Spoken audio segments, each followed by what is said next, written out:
Hello, and welcome to Inside the Video Store. Wonderful to be here. Not only am I just here, but it's 4 o'clock. 4 o'clock on Wednesday, the 1st of July. 4 o'clock, we've never recorded this early before. It's always crammed in last minute. Well, you know why I'm here so early on Wednesday. The whole world knows what's happening at 5 p.m. on Wednesday, the 1st of July. Yes, it's the Vinegar Syndrome July announcements. The Vinegar Syndrome July announcements. So I needed to get this wrapped up before 5 p.m. because you know what people are like with these slipcovers. These 500 pressing releases can go in seconds. So get this wrapped up by 5, then wait poised with my finger on the mouse, ready to purchase a million more Blu-rays. Because it's a crazy day at Vinegar Syndrome. I think they're announcing 40 releases today, and then another 6 over the next 7 days. So I think it's six Vinegar Syndrome releases today and 34 partner label releases. Absolutely nuts. So yeah, we will see. We will massage my debit card. Just in the build up to that, ready to kind of put the paddles on it, and yeah, we should be fine. We should be fine. So welcome. Anyway, this is Inside the Video Store. This is Snips Movies, one of the last remaining movie rental stores in the UK, and the largest archive of rentable physical media in the UK. My name is Dave Wain.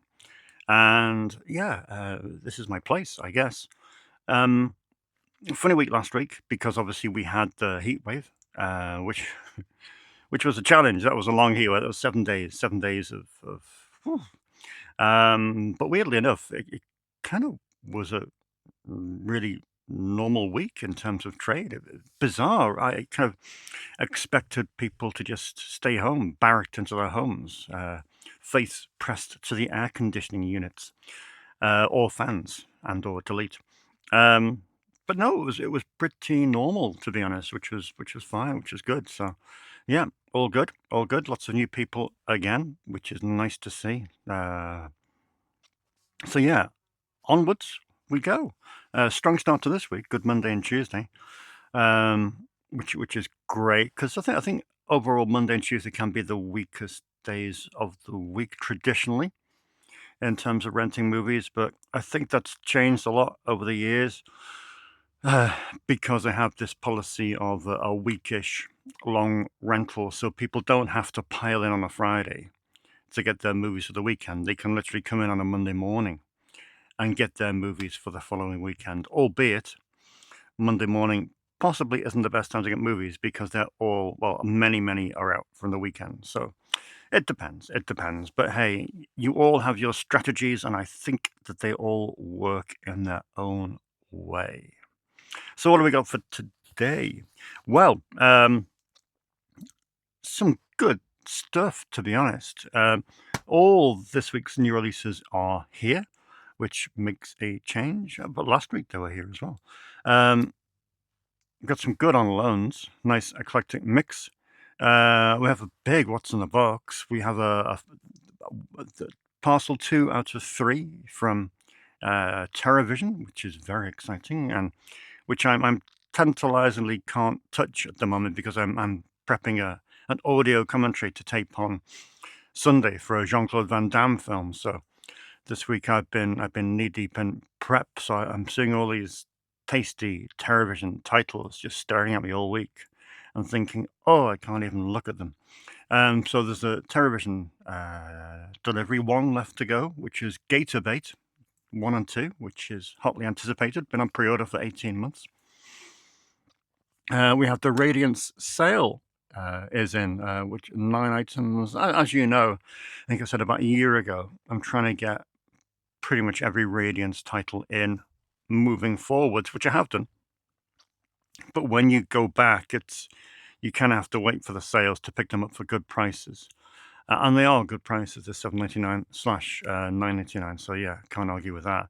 And also, there's just a load of stuff that's just come in dribs and drabs over the last 7 days, which is really cool. And then we got the comments as well. So let's crack on. Stay hydrated. Must keep an eye on the time. Not the most crazy week for contemporary releases, but we do have the new Kelly Reichardt film in. Kelly Reichardt I put on the director's wall last year, and deservedly so, because she has made some of the most, some of the best films over the last 10 years that I'm really fond of. And it's one thing that's been great over the last couple of years is seeing people gravitate towards Kelly Reichardt and realize what a great filmmaker she is. Obviously, if maybe there were a group of people that knew that long ago, as way back as Old Joy, but with every consecutive film, she seems to get a bigger fan base. A bit like Yorgos Lanthimos, to be honest. But it's good to see. It's really good to see. Her latest film, The Mastermind, is out from Mubi this week on Blu-ray. And yeah, the word is it's good. A heist film, no less. We have Josh O'Connor in this, set in Massachusetts during 1970. Gabby Hoffman co-stars, as does Hope Davis, and the great Bill Camp, who I think is one of the greatest character actors working today. So there's a new Kelly Reichardt film out this week on Blu-ray, courtesy of Mubi. As you know, with every Mubi release, it can be a little bit of a wait for them to come to Blu-ray. They do like to hold them back for the streaming site first, which is fair enough. Because I know a lot of people have been asking for the new Joachim Trier film, Sentimental Value, and finally that is on the way in only a couple of weeks. This one only made it out on DVD, which normally I'd ignore, to be honest, but it got really interesting reviews. It's called Marmalade, or maybe Marmalade, and it kind of feels like a post-Tarantino movie in some respect. It's directed by Keir O'Donnell, written and directed by Keir O'Donnell. Stars Joe Keery from Stranger Things, Camilla Morrone from The Night Manager, and Aldous Hodge from Hidden Figures. But like I say, normally DVD only, I'd kind of think, well, maybe that's a kind of B movie that I don't really need to look at too hard. But according to most of the press out there, it seems like it may be one of those underrated little movies that just gathers in reputation as every year goes by. So that is Marmalade, out now this week on DVD by Signature. From the new label from the new label Visions Video, who also released Dogma a little while back, and Dogtooth. Here's a film not called Dog Something. It's Exit 8. Exit 8. Described as a haunting, dreamlike chiller. It's based on the global hit video game, presumably by the same name. Who knows? Yeah, a man has trapped in an endless subway corridor on his way to find Exit 8. So it looks like a kind of a nightmare-like, never-ending puzzle, almost Cubian, would you say? A bit like Cube? I don't know. I haven't seen it, but it looks quite interesting, to be honest. I do like that kind of scenario, if it is similar to Cube. So yeah, that is out this week on Blu-ray from Visions Video. Genki Kawamura directed it. Exit 8. Looks cool. A rare film from Iraq. Well, it's kind of an Iraqi American Qatarian co-production. It's called The President's Cake. It's out this week from Curzon. It's about a young girl who's chosen to bake a cake celebrating Saddam Hussein's birthday, which she must do or face the consequences. It's a moving portrait of love, friendship, and the resilience of a people caught between authoritarian rule and injudicious U.S. imperialism. Oh, we like that. We like that. Well, we don't like that, but we like that term, injudicious U.S. imperialism. Oh, bold, Curzon film, bold.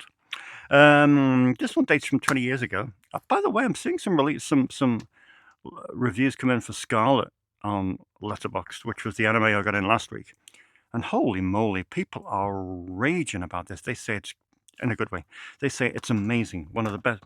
Who was it? Someone's, forgive me if you watch and I haven't credited you. And I forget who wrote it. But someone says the best film they've seen in several years. Not just anime, bar none, the best film they've seen. Scarlet. This week's anime has had similar plaudits.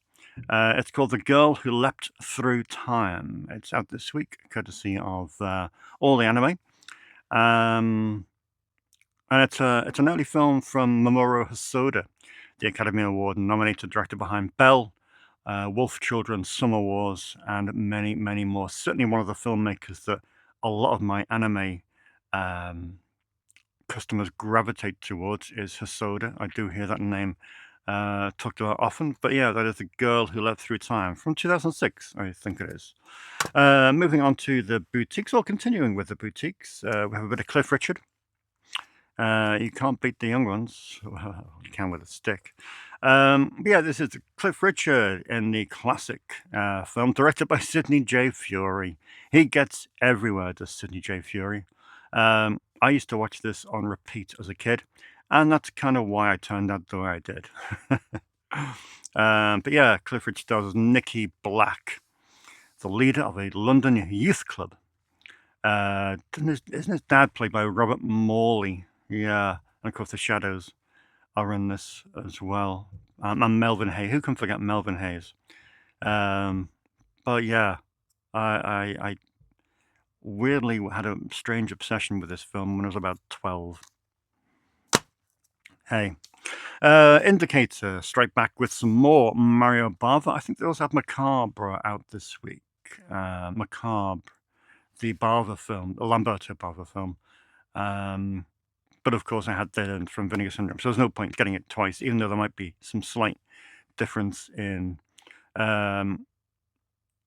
extra. This is, are they reducing their Blu-ray pressings? Because this is only 1,000 units of this one, only 1,000 units. I'd be interested to see how many 4K UHD releases, 4K UHD units they pressed in comparison. Interesting. But yeah, only 1,000 Blu-ray units of this. And Mario Bava, 1971. Bit of a sex comedy by all accounts. Perverse sex comedy, no less. So yeah, a bit of a different one for the Bava files. Should be interesting. Should be interesting. But it is 4 times that night. 4 times that night. Sticking with sex, but less comedy, we have Sex and Zen 2 from 88 Films out this week, following the release last year, I think it was, of Sex and Zen 1, which I found with ease yesterday. And needless to say, I can't find it anywhere today. But yeah, it is here, staring at me. So yeah, Sex and Zen 2.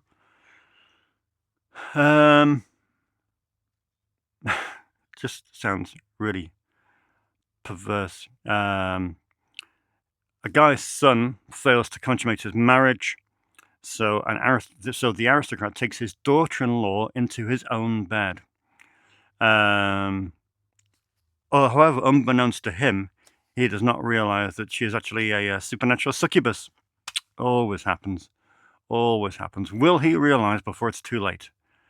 Or will her spooky sucking skills claim further victims? Good God, who writes these? I used to write these. I don't anymore. I cannot take the blame for that. So yeah, interesting. Sex and Zen 2 from 88 Films. 1996. Didn't realize it was that late. And finally, in this week's new releases, we have Mortal Kombat Collection with a K. This is out this week from Arrow Films. This has a very loyal following of fans. I am not one of those. But still, here it is. I know Mortal Kombat Annihilation is much beloved by many people. Yeah, so there we go. Not much to say about that. It just came in about 5 minutes ago, or 5 minutes before I started. But yeah, another nice set from Arrow. 2 films, 2 separate boxes. I think there's a new Mortal Kombat, isn't there?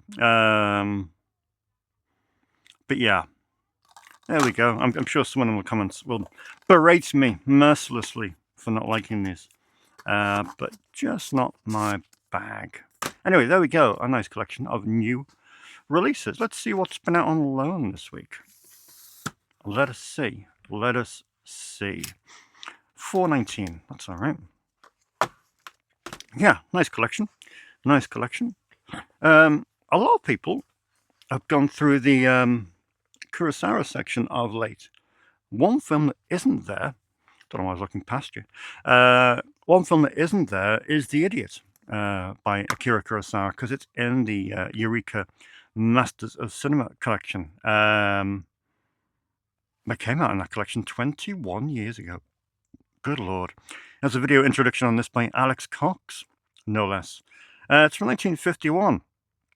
So yeah, probably the least rented Akira Kurosawa film at Snips. It was filmed between Rashomon and Ikiru. So yeah, glad to see this going out. But I mean, I've said it many, many times, and I'll say it again now. The Eureka Masters of Cinema section is having such a second wind in that new location to the right of the camera. And it's so pleasing to see. So pleasing to see. So yeah, The Idiot is out this week, as is Edvard Munch, Peter Watkins' film from 1974. Epic film, nearly 4 hours in duration. It was famously described by the late Ingmar Bergman as a work of genius. It is, of course, a biopic of the iconic Norwegian expressionist painter. Speaking of Norway, it's good to see Norway doing so well at the World Cup. Even though I have not watched a single match in the World Cup, I have no interest, really, especially in England.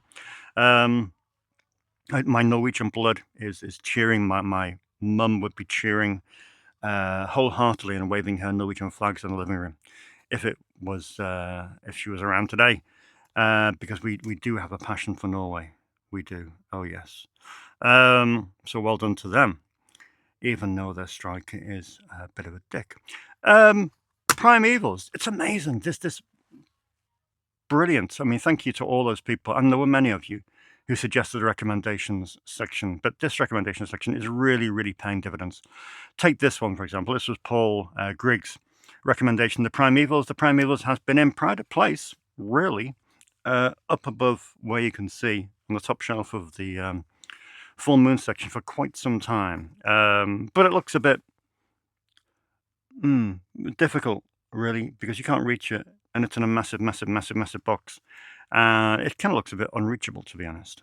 But Paul plucked it out. He stuck a sticker on it, and it's rented twice in a week. And I don't think it's rented twice since it came in. Well, it has. No, several times since it came in. But, still, great performance. So it's really great to see some of these films doing so well. However, I must say that we have some naughty people in our midst, but it's kind of funny. I know one of my customers who left his sticker unsigned and shall remain nameless. Dylan wrote a sticker for Under the Mud, which is a film that he absolutely despises for many reasons.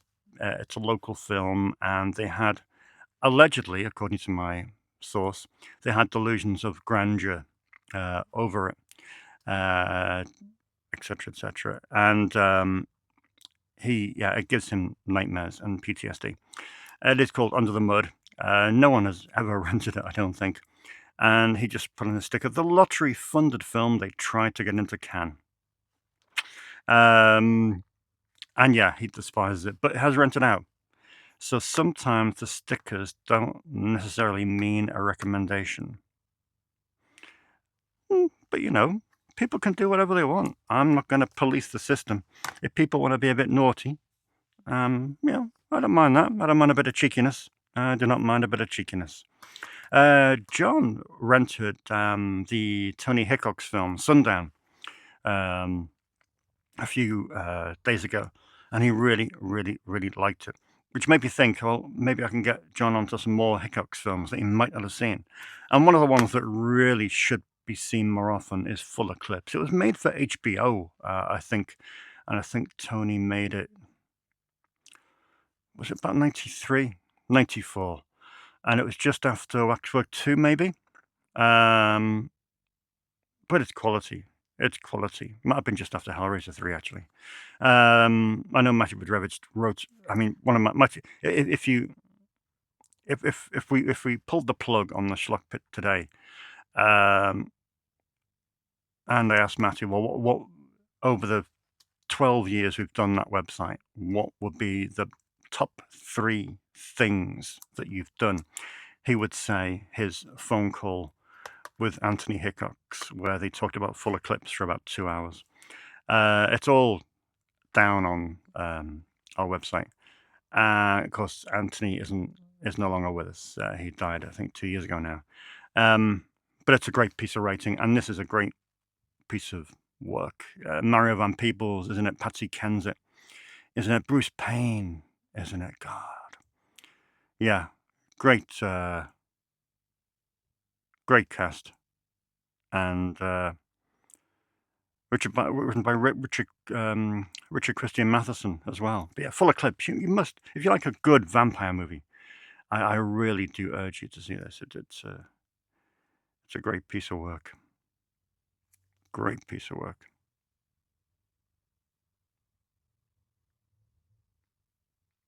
I'll say vampires. It's more like werewolves They're kind of crossbreeds, really, between multiple species, vampiric werewolf creatures. But it's great. It's great.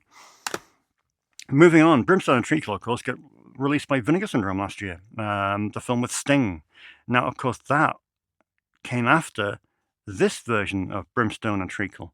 So I'm highlighting this for 2 reasons. One, because about time someone has discovered the Dennis Potter section at Snips, which is very exciting indeed, full of wonderful, wonderful things. And of course, this version of Brimstone and Treacle was recorded by the BBC in 1976, but it wasn't shown. It wasn't shown because Alistair Milne, the then director of programming at the BBC, found the play brilliantly written, but nauseating. So they didn't broadcast it, which is just nutty. They did broadcast it about a decade later in an edited version, but that's the unedited version, and it's a wonderful piece of work. Pride Month, of course, ended yesterday on June the 30th, but it was great to rent a number of queer cinema films this week. And I must say to you that if you follow the Snips Movies account on Letterboxd, I started to branch off a few different lists, because obviously you've got the database list, you've got the 4K list. I thought, well, how do people browse? People browse by label. So I thought, well, right, let's have a Vinegar Syndrome list. Let's have a Saturn's Call list. Let's have a TerrorVision list. Let's have a Criterion list. So people can browse the sections they're into on Letterboxd. And I thought also, if people are really into say people are into Saturn's Core and they're documenting all their Saturn's Core films that they watch, they can use the tracker to see what percentage of Saturn's Core films they've seen by using that list. But it's also great for thematic stuff as well. I put a queer cinema list up there yesterday with over 213, I think there is, LGBT films on the Snips Movies Letterboxd list. Really happy with that. Obviously, the bulk of them are here. It's about 160 films here, but some are also dotted around in various directors' sections like Pedro Almodovar and Greg Araki and Todd Haynes and people like that. But yeah, it's a really cool list. And, Snips has always been an advocate for making this a safe space and promoting diversity.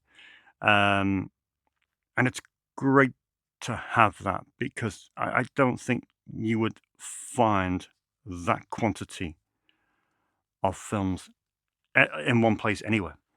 So that's something I'm really, really quite proud of. But yeah, Wakefield Pools set went out. This came in from Muscle Distribution. Pins and Needles, sorry. This came in from... this is good. This came in from Muscle Distribution, I think a month ago. Was it last month? Maybe the month before.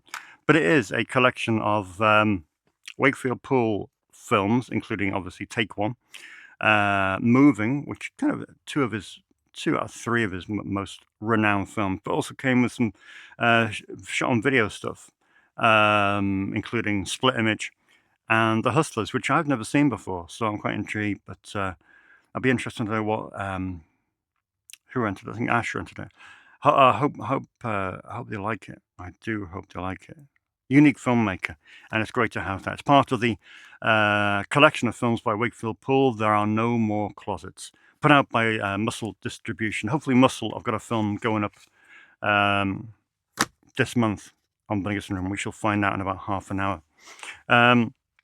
I put Andrew Arnold's collection of films in the indie section together in a prime location, and Red Road hasn't rented. I don't think Red Road has rented in 10 years. I upgraded to Blu-ray. I put it face on in the Andrew Arnold section, and it's rented twice in 2 weeks. It's a great film. It's a really great film. So I'm really pleased to see that doing well. But she's a great filmmaker. We are. Yeah, it was one of those weird weeks, really, so far, where I must just tell you about my. Got to make Dean. Dean is amazing. He's a local musician, and he's kind of fairly well renowned. I think it's a funny story. So forgive this indulgence, if you will. But yeah, Dean Johnson. He's a good singer-songwriter. I mean, he's been going for probably 45 years. I think he's in his mid-60s now. He's a really, really genuinely nice guy. Very unassuming, very bashful of his achievements and that kind of thing. Anyway, he came in the other day. He said, Dave, very excited man. Dave, I brought you my new album. My new LP's out. I brought you a copy. There it is. It's called The Upside by Dean Johnson and Chris Braid. Now, Chris Braid, sorry, this is a film about film. This is a show about film, so sorry for going on about music. Chris Braid is a very, very well-known producer based out of Malibu. Chris Braid has written and produced for Christina Aguilera, Britney Spears, Beyonce. Seriously. However, Chris Braid and Dean used to hang out before Chris made it big. And now Chris has a bit of time, and he's just moved over back to the UK. Phoned up Dean and said, Dean, we wrote some songs together about 30 years ago. Do you want to put them on disc? Get them out there. And Dean said, yeah, cool. So Chris said, great. Well, I've just bought Mick Jagger's house down south. Do you want to come over for the weekend? And we'll sort something out. It's true. So Dean, gets in his car, goes down to Mick Jagger's house, and records, puts the finishing touches to this album, which is an amazing album, to be honest. The lead single on it, called Wild Honey Hair, is just absolutely beautiful. So I've known Dean for many, many years. I've got most of his albums up there. And we share a passion for Todd Rundgren. And he's a great renter. He rents many, many movies and has done for a good decade or so. So yeah, this is his new album. And it's kind of a funny story because he's such an unassuming man. So when the guy comes in and says, oh yeah, I just been down to Mick Jagger's house for the weekend, which is no longer Mick Jagger's house. So yeah, Chris Braid and Dean Johnson, The Upside, is out now. Weird tangent. And yeah, that was my point. And one other one of my customers came in, Danny. He said, give me a recommendation. I said, well, I'll give you a recommendation. This is a film that was recommended to one of my customers by the lead singer in Fun Loving Criminals. It's weird how these things happen. Because one of my customers is the PR manager for the Fun Loving Criminals. So he came and he said, Dave, Fun Loving Criminal, the guy, just recommend this film. Have you got it? It said Star Chamber. I said, yeah, Chris, I've got Star Chamber. Here you go. And so Danny came in and I said, yeah, Danny, well, this is recommended by the lead singer of Fun Loving Criminals. He loves this film. So maybe you might want to rent it. And he has. So it's called The Star Chamber, directed by Peter Hyams. Goes back to 1983, was it? Yeah. Michael Douglas. So yeah, if you want to check out The Star Chamber, you can rest assured that it has the Fun-Loving Criminals stamp of quality on it. And finally this week with the on loans, the two people that rented Strong Room last week absolutely loved it, because you can't not love Strong Room. It's a wonderful piece of work. But one of them, Kate, came in and she said, well, I kind of want a film similar to that, just a good British crime film. And I had to think, maybe you can give me some good British crime films from that era of Strong Room. 61, wasn't it? 62. I thought maybe Robbery might go down well with your man, whose name slips my mind. But I went for something a little bit later. I went from this for 87, Bellman and True, the Richard Long Crane film. I thought, well, yeah, that's a good British crime film. I don't think anything is comparable to Strong Room, but I thought, well, what can we put together that might fit that bill of good British crime movie made prior to 1980? Yeah, so have a think. Okie dokie. There the on loans. See how we're doing for time after that lengthy segue with an inconsequential story. If you are on the Snips Movies letterbox list, letterboxd account, whatever, you may want to check out The Unrentables. That is still going. The Unrentables are films that have never rented. Okay, that's a bit of a lie. They may have rented once in 25 years. Twice maximum. But what happens now is that everyone comes in, everyone gravitates to Criterion, to Vinegar Syndrome, to Indicator, to Eureka, to World Cinema, to horror. They're the sections that kind of get people's attention. So some of the old classic DVDs from years gone by are really neglected. I don't mean physically, I mean they haven't been rented for quite some time.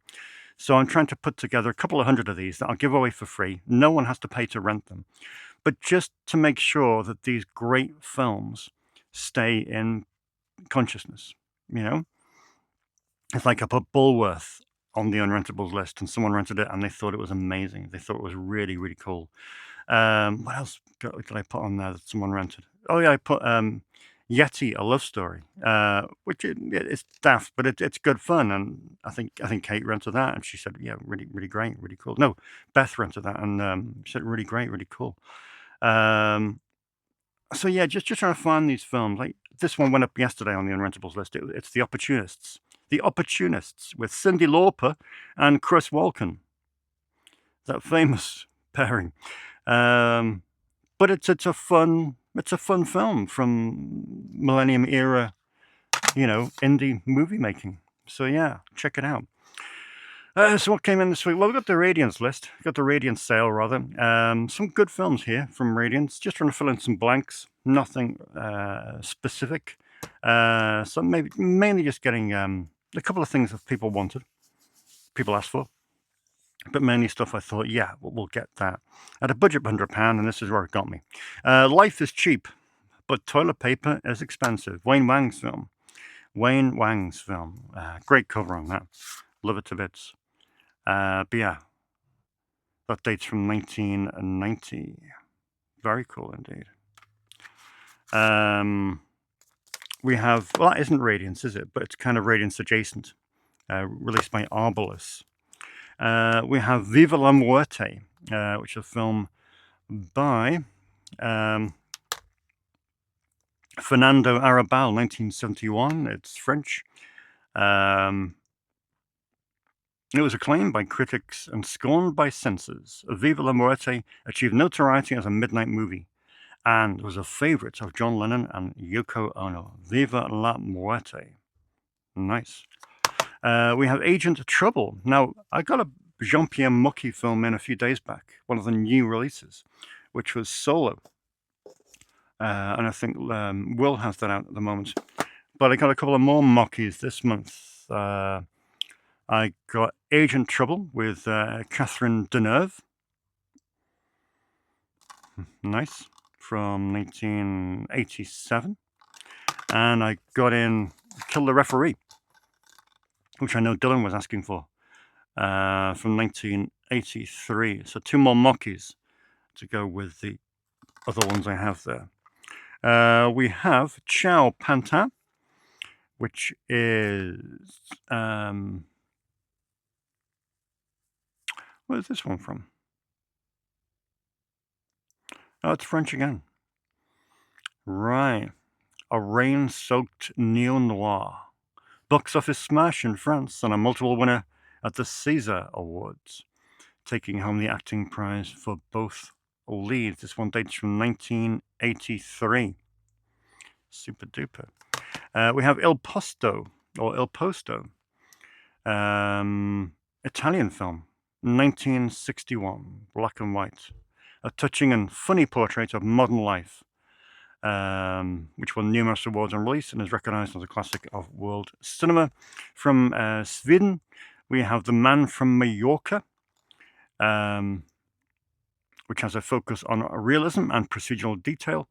Bo Widerberg channels the style of his earlier crime masterpiece, The Man on the Roof, but presents it in a new world, gritty and often intense. The Man from Mallorca is another classic of Nordic noir. This one dates from 1984. We have Weak Spots, a film by Peter Fleischmann, another French film. This one's from 1975, A Cat and Mouse Game that beautifully plays on Tognazzi's screen persona, with the thrilling tension of Costa Gavras' Z, set to one of Ennio Morricone's finest scores. And finally, on dual format, 4K and Blu-ray, we have a classic from the brilliant Todd Solondz. Jennifer Jason Leigh is in this.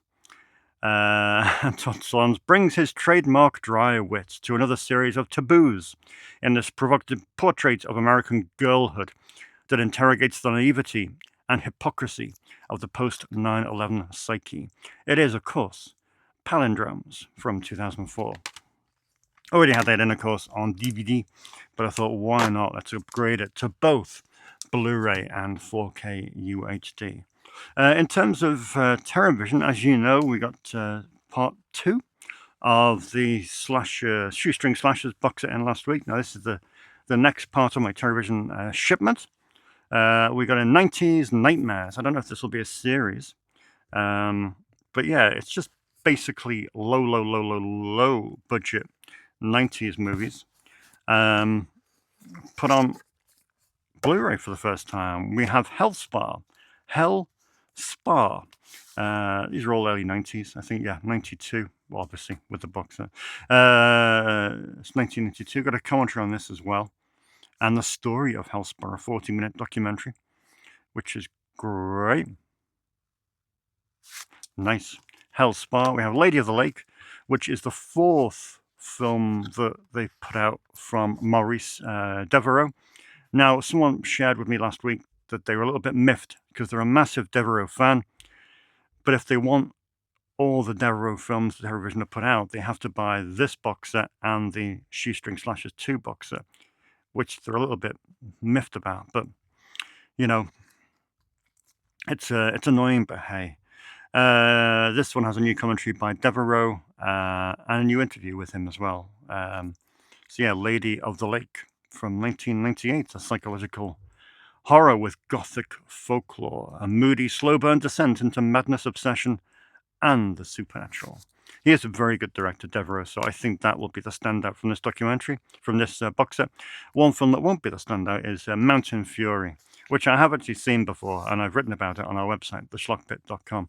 Mountain Fury, it's entertaining. It's an eco-horror from 1991. about some murderous environmentalists. But it's good fun. It's good fun. Just perhaps not the best film in terms of critical praise.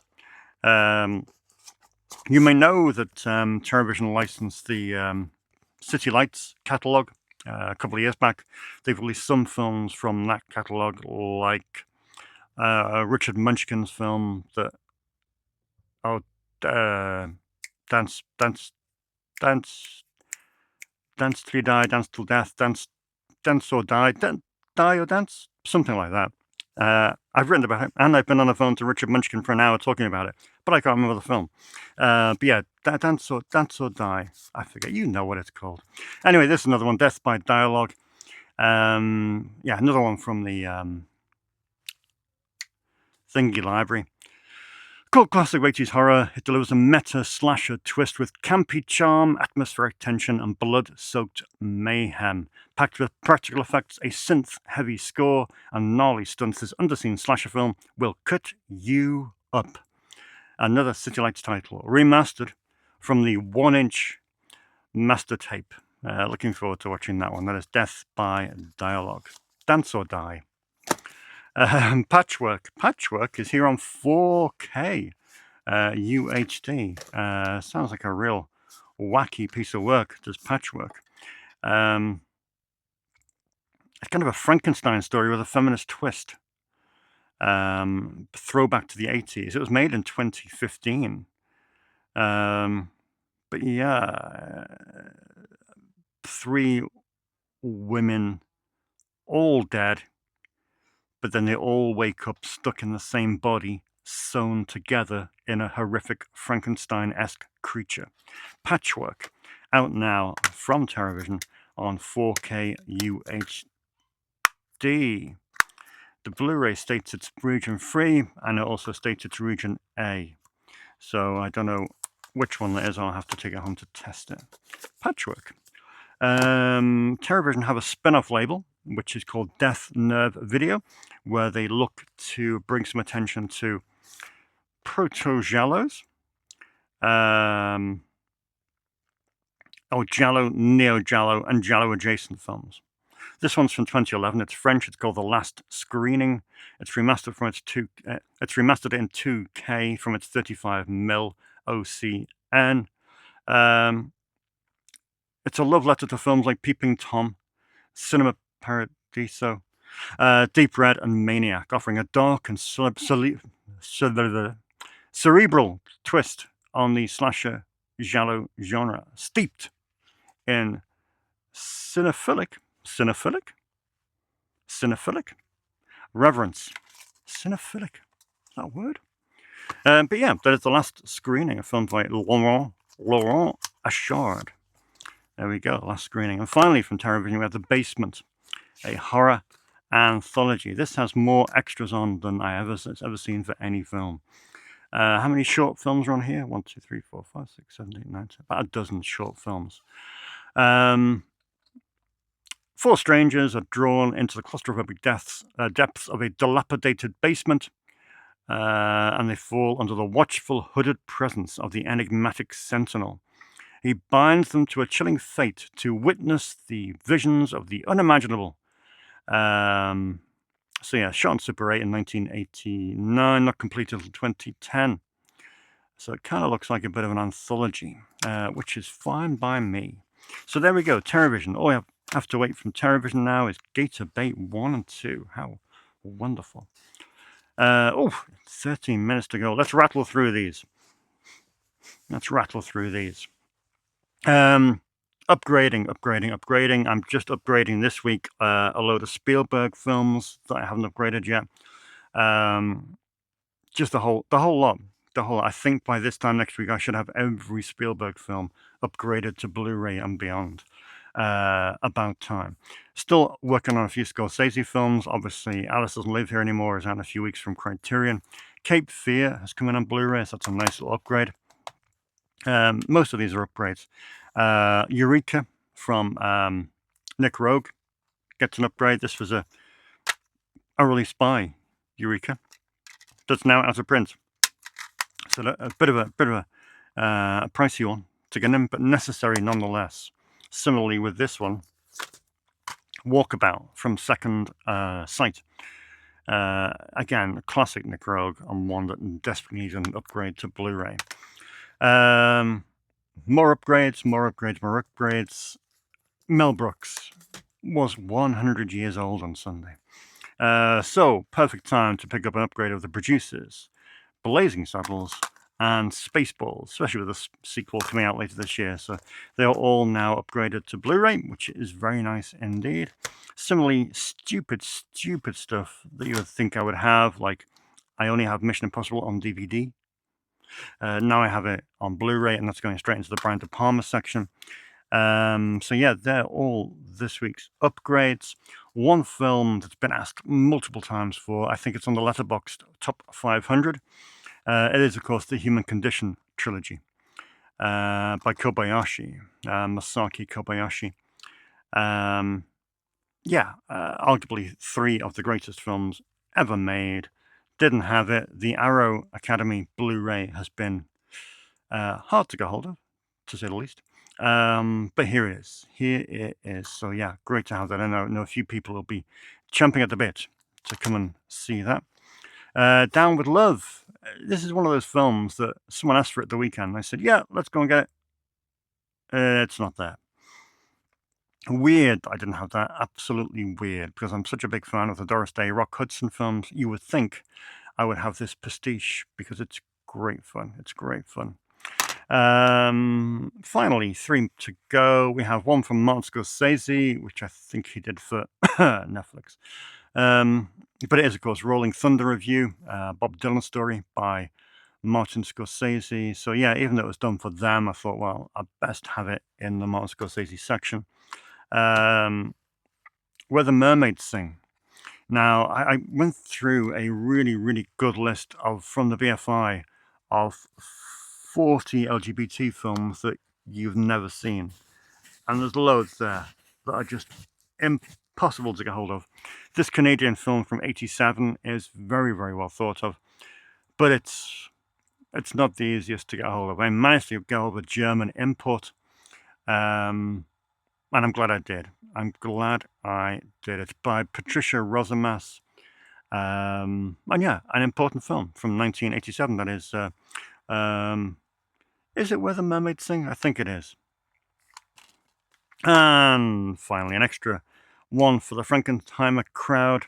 I Walked the Line. Again, a film that's not easy to get hold of. We have Gregory Peck in this, Tuesday Weld. And of course, the famous Johnny Cash song. And for this one, I had to go to France to get a French import. Crazy. It's so hard to get hold of certain films these days. It really is. So yeah, good to have them all in the one place. 9 minutes to Vinegar Syndrome. 9 minutes to being poor again. Let's have a look. Okay, what have you guys been commenting on this week? Let's have a look. Let's take some water on board.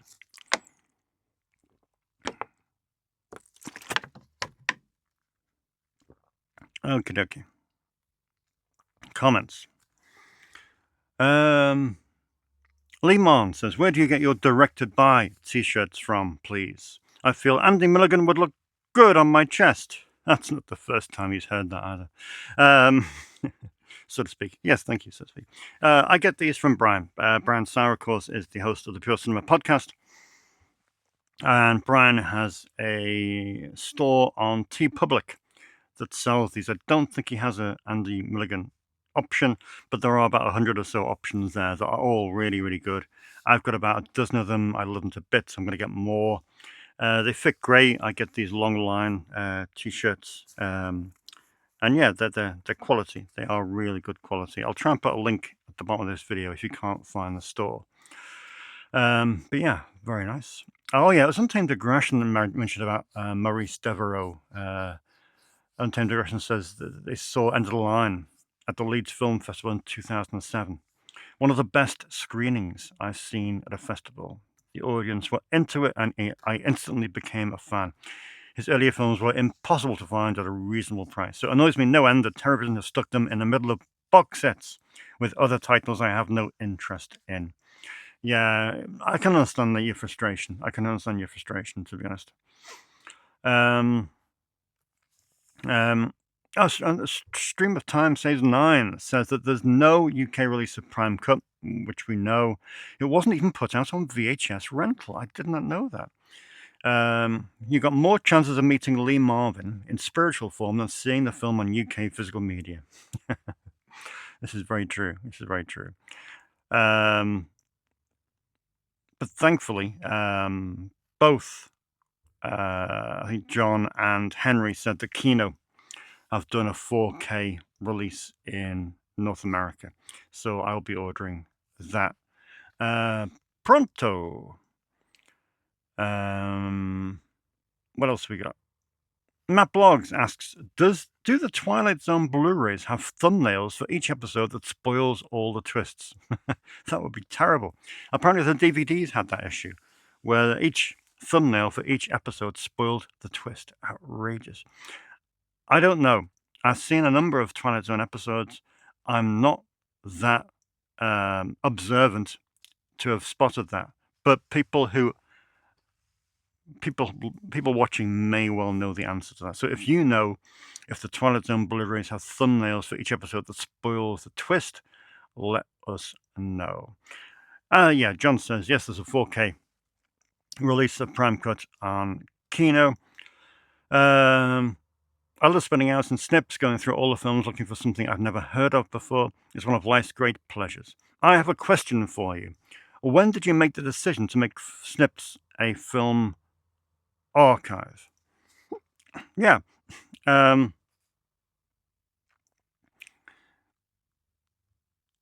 think the question is twofold, really. One, I used to work for Blockbuster back in the day from 98 to 2003. And over those 5 years, I saw evidence of them not really caring about film preservation. It's a corporation. It was a corporation. And it will always be the reason that I do not care for them in any capacity. I know we have this nostalgia thing where people love buying Blockbuster-themed stuff. I regularly see posts of people going to Bend, Oregon, and picking up things that have Blockbuster imprinted on them from the last Blockbuster. But I've got no emotion towards them in any capacity, despite working for them for 5 years, because they used to have a report every Monday morning sent down that just listed films to dispose of because they weren't financially lucrative. I remember Citizen Kane being on that report one day in one specific store to say, sorry, but this film hasn't rented for a year. Get rid, it's not earning its due. So I then thought to myself, that's a ridiculous way to treat art. So I'm going to do the exact opposite, because I always say to people, or when people ask me, what did you learn from working at Blockbuster about running a video store? I said, well, I learned lots in the way that I learned everything that I'm not meant to do. And as I said, all the stuff I used to do for Blockbuster, I tend to do the opposite of here, in some respects. I just hated the way they would just get rid of stuff that wasn't performing financially. So I always thought to myself, well, I don't care if a film never rents at all. It has a place. Things aren't judged by how many times they rent out. That's why in the early days, we used to have a chart where we used to keep each film's rental performance and note it down every night. But now I don't have that in any way. I don't care. It's not important in any capacity. The only thing that's important is for a film to be here and be available for when people need it. It might be today. It might be next week. It might be next year. It might be in 2036. The main thing is for films to be available. The second thing was Netflix. Netflix has somewhere in the region of 3,000 films. So you have to ask yourself, unfortunately, you've got to ask yourself, well, how can I compete with a streamer? How can I compete with someone infinitely bigger than this place? That's not even worth thinking about. And I thought, well, the only way I can do that is by having more films than them. Got to have more films. I always say to people come to me and they say, Dave, I'd like to do this. I'd like to open my own video store. I'd like to say, well, do it. That'd be amazing. But don't do it with less than 10,000 films because you don't stand out. You have to have depth. You have to have depth and choice. And you have to offer something that Disney, Prime Video to some extent in what they include under the Prime banner, Netflix, Paramount. You've got to have something that they don't have, which is variety and eras, stemming from 1915 with, Charlie Chaplin through to 2026. So that 2 reasons really. So to have quantity is so important, but quantity and quality, and also to remove that thing of films having to perform. I hope that answers your question. Henry, who won the arcade Blu-ray giveaway? I've forgotten it again. We'll do it next week. We'll do the arcade giveaway next week. But Henry says, yeah, it's infuriating the Alive trilogy isn't available in the UK. It's 10 years since Shout released It's Alive ×3. Crazy. James says, great episode, Dave. Have you got a thriller section? I don't, unfortunately, James. Thriller is quite such a broad church. It's impossible to really pull films into that one section because he's just seen Fatal Attraction for the very first time and blown away. He'd like to get into more thrillers from the 1980s and early 90s. And there are so many, Hand That Rocks the Cradle, Pacific Heights, so many great films like that. We must maybe formulate a list on that could be a letterbox list. It could be great thrillers from the late 80s, early 90s, so the peak era of solid thrillers. John Young says, thanks for taking the time in this mental heat to do a show. It's my pleasure. It wasn't, but thank you. And finally, Bob Jones says, those shelves of micro boutiques are glorious. Thank you, Bob. And they're renting really, really well. Such amazing labels. And speaking of micro boutique, that is my key to go. Are we on yet? Oh, look at that. 5, 4, 3, 2, 1, 0. The Vinegar Syndrome July releases are live. That was weird, wasn't it? I couldn't have timed that better. Let's have a look. While you're here, let's have a look at what is out this month from Vinegar Syndrome. Okay, we have... Okay. I'm Gonna Get You Sucker. I'm Gonna Get You Sucker. That's a fun film. Yeah, Keenan Ivory Wayans. It's on a 4K UHD and a Region A Blu-ray. So that's on Vinegar Syndrome Ultra. Abel Ferrara's Body Snatchers they have just announced on 4K UHD, which is fine, but I have the Blu-ray, which is perfectly adequate. But hey, there we go. One of the slight gripes, but never mind. We have Night School has been announced. Night School on 4K UHD. Which is a superlative slasher hailing from the golden age of slice and dice boom. 1981's Night School was the final film from celebrated English director Ken Hughes. Chitty Chitty Bang Bang. And the feature debut of Golden Globe nominated actress Rachel Ward. Yeah, interesting. That's a cool release. A Night School.